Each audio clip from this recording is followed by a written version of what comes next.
2025 has been another year of steady development and progress for the tank game called GHPC.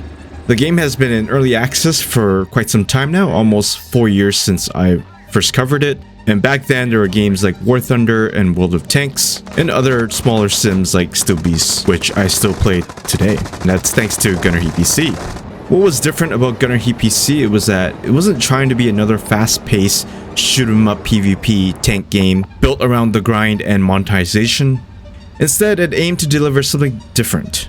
A more grounded approach, a military-focused experience built around structured scenarios and realistic situations and a clear objective. And all this is set in the alternate history where the Cold War has gone hot in 1985.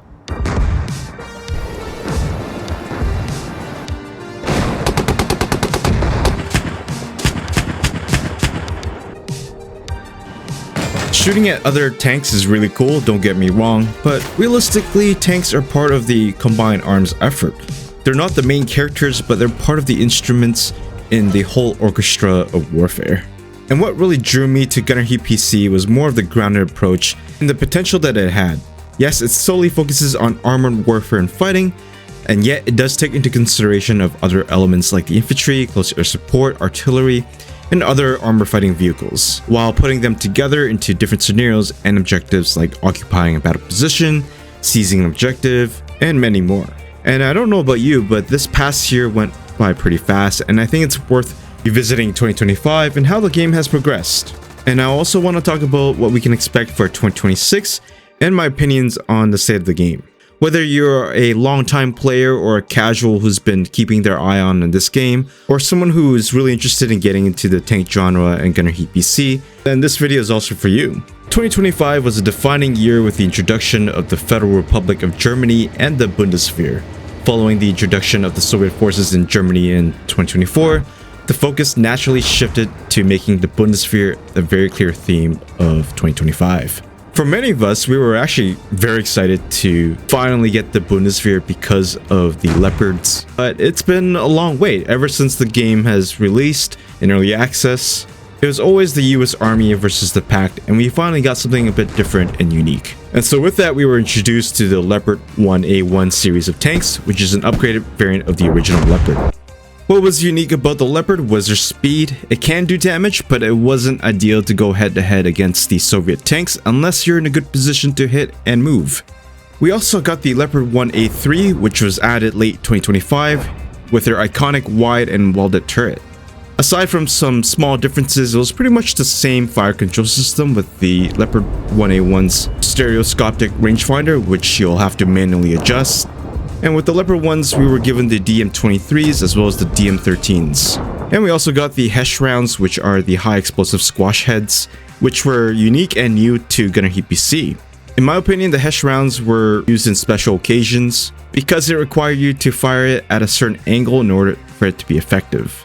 We also got the M113 with the MG3s that fire the 7.62x51, which isn't very effective against armored vehicles, but they're really fun to spray against enemy infantry. But hey, you can't really complain about the battle bus. After a few months of waiting, we got the Marder A1, which is West German's infantry fighting vehicle. It's equipped with a 20mm autocannon, which has a very fast firing rate, and it came with a portable Milan ATGM. The A1 Plus variant was introduced a month later, and instead of adding the flare thermals, which you can see in the Abrams and the M60, the devs went an extra mile and instead added the WOE sights, which you'll see the dots glowing whenever there's a heat signature detected. And this is very unique and special because I don't think any other games or sims have really tried to replicate the WOE sights. With the Bundeswehr, we were also introduced to their infantry with their standard G3 rifles. However, we should expect them to be equipped with the Panzerfaust as well as the standalone Milan launcher team. And as a side note, Soviet infantry was also added early in 2025 along with the West Germans. And so with the Marder 1s, this made the West Germans more complete and playable as a faction in GHPC. But let's also address the elephant in the room. And that is, when will we get the Leopard 2? Which many of you have been asking on my comments on almost all my videos. And the answer to that is very straightforward. It will be ready once it's ready and when core gameplay mechanics have been added. And so we're gonna have to wait a little longer. but there's more important things to be done, which I'll talk about that in a bit. And so overall, the introduction to the Bundeswehr was one of the highly anticipated factions in Gunner Heat PC, and so we finally got it, and the fans of the Leopards can finally play their favorite tank. We also got some vehicle reworks and overhaul in 2025. A really neat feature that was introduced was the ability to manually reload, especially in Soviet-made tanks. I personally really enjoy this feature because it really makes a lot more sense to carefully select the next ammo that you need to use, instead of waiting for the next few rounds before switching to, let's say, heat. Tanks with the autoloader would also require you to press a button for the next round. Visually, we can also see that elevation locking is a feature added in Soviet tanks where the gun would move up to reload, adding a bit of extra immersion and detail. Tanks such as the M1 Abrams did get some love in their components, making them more vulnerable in the sense that they will actually take damage and penetration depending on where you hit them. Before this, the Abrams were pretty much a big beast that will eat up a lot of shots, but now it's much more reasonable. Audio was also updated to make the sounds a bit more heavier, especially when you're inside the tank.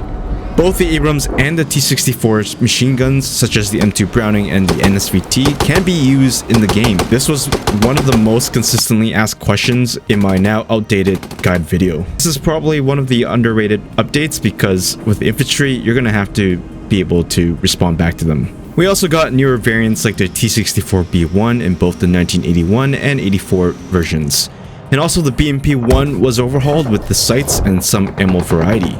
Another very important change is how thermals worked in Gunner Heat PC. Not only did they change how it looked with its resolution and color, but we have the option to see in black hot or white hot, which is pretty useful in certain settings if you want to ID your targets well. Prior to this, some users did have difficulty seeing because of the lower resolution. Next, we did get some environmental changes and updates because we know that they add more to the immersion and where you're fighting in. And so one of the big changes is the color and light adjustments, which looks a lot more brighter and more vibrant. Before this, it was a little bit dull and bland, but the color adjustment really made things more alive and better for the eyes.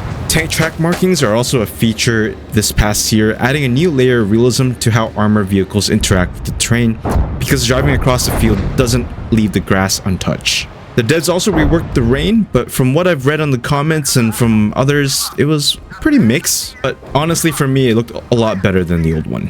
Map Point Alpha is also getting some love and some rework, as it is one of the oldest maps in Gunner Heat PC since they launched, and they've added a new playable area as well as some adjustments to the terrain. And we also did get a new map called Eastern Roads as part of the West German introduction.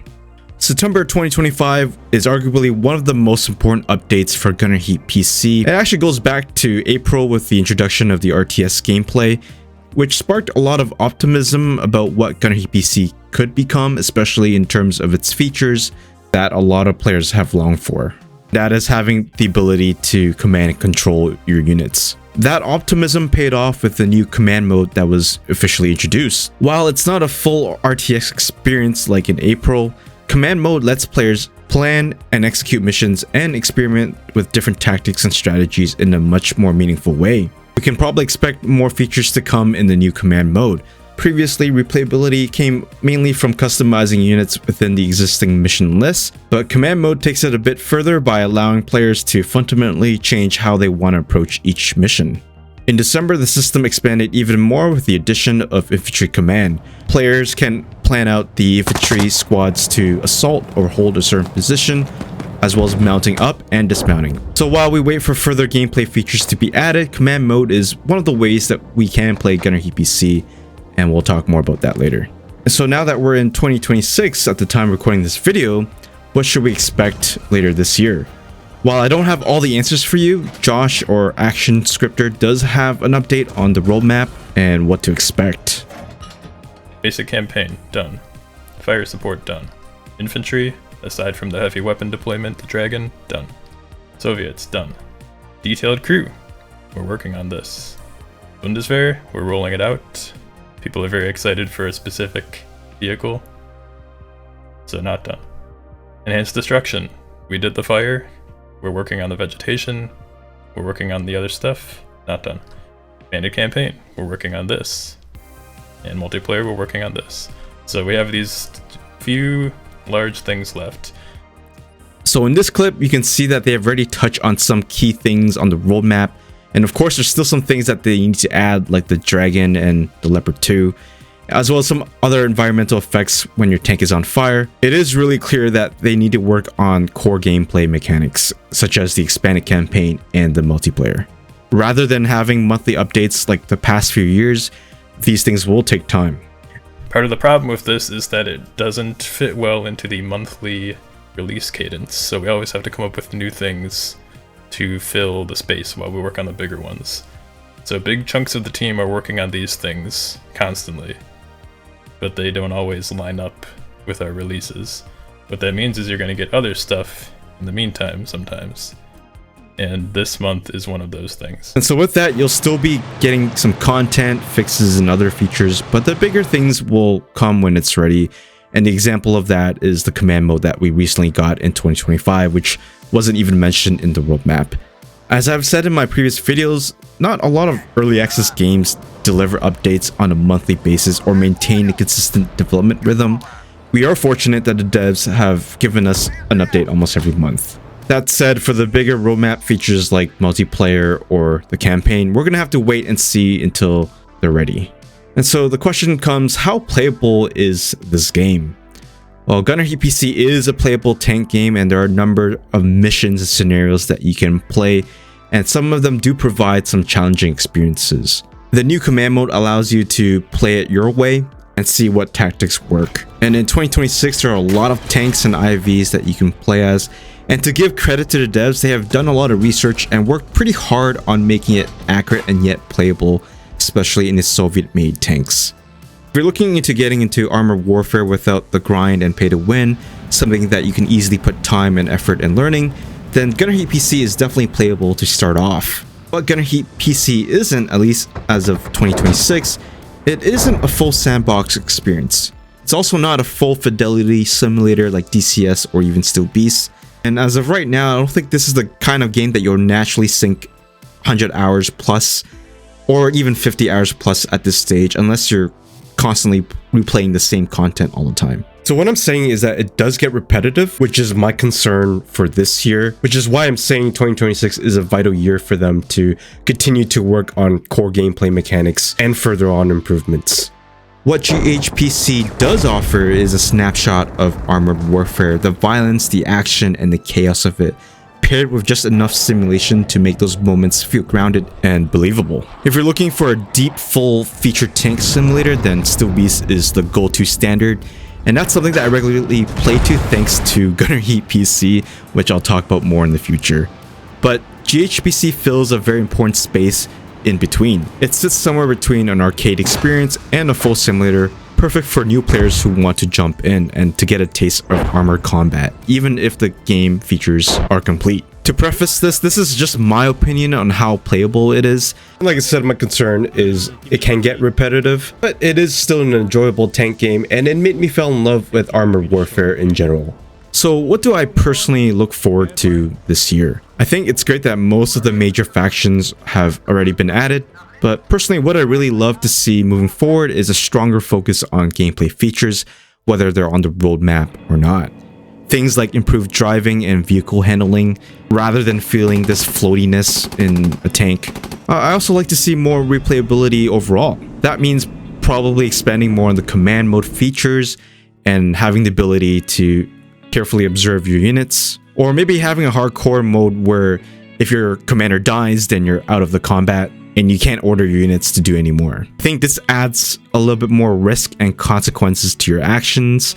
And I also like to see more flexibility in being able to adjust your plan on the fly, because not all plans survive the first contact. So being able to redraw your routes or issue new commands in the middle of the mission would make command mode a little bit better. I would also like to see more replayability in the new campaign mode once it's fully fleshed out, because I think that would help players to come back and be able to tell their stories of their victories and maybe even losses. I'd also like to see longer and more drawn out scenarios and missions that aren't just 10 minutes long, but really require some tactical planning and strategy. And furthermore, I'd like to see scenarios with a larger unit count, maybe a company size or above. Of course, that also means optimization, because a lot of the choppiness does come when a lot of things are happening in the map. So with that said, I think optimization will probably be key for 2026 if they're going to be adding more bigger missions. And for sure that will take some time to get it right. So these are just some of the features that I would like to see, kind of like my wish list for 2026. Of course, there's things that are already in the roadmap, but I like to see some smaller things that will add a lot to the gameplay. That's just my perspective and thoughts, and I'm also curious to hear what are your thoughts and what you would like to see as well.